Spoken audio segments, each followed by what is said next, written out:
Wagwan everybody, welcome back to Tamara Recipes. So today I'm gonna make some cook up saltfish in my kitchen.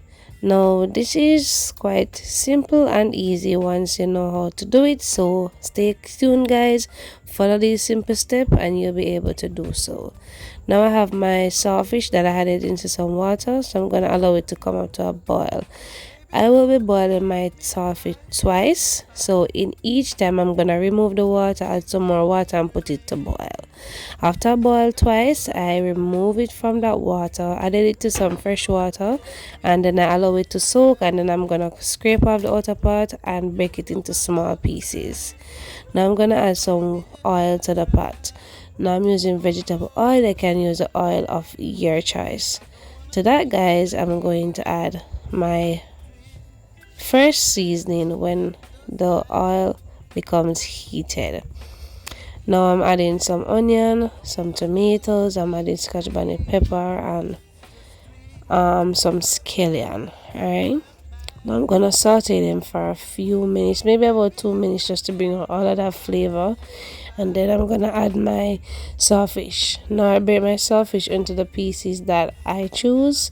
So after doing so, I am going to add my saltfish once I saute my seasonings. Alright, so you want to saute your seasonings on like a low flame because you don't want them to burn. And as you can see guys, the tomato has colored the pot nicely, so I like to use very soft and ripe tomatoes for this recipe because I love my saltfish to have that nice beautiful color from the tomatoes.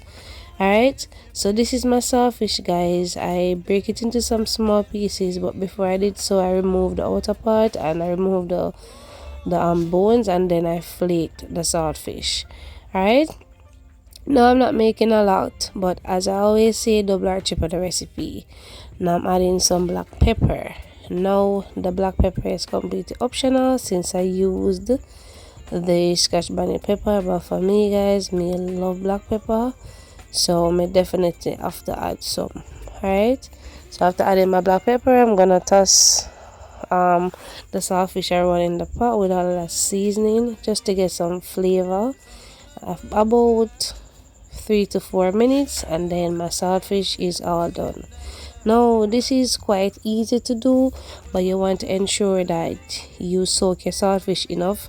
You want it to have some flavor from the salt, but you don't want it to be salty. Alright, so if you follow the step in which I boil my saltfish twice, remove the water each time, then you will have some good saltfish. Alright.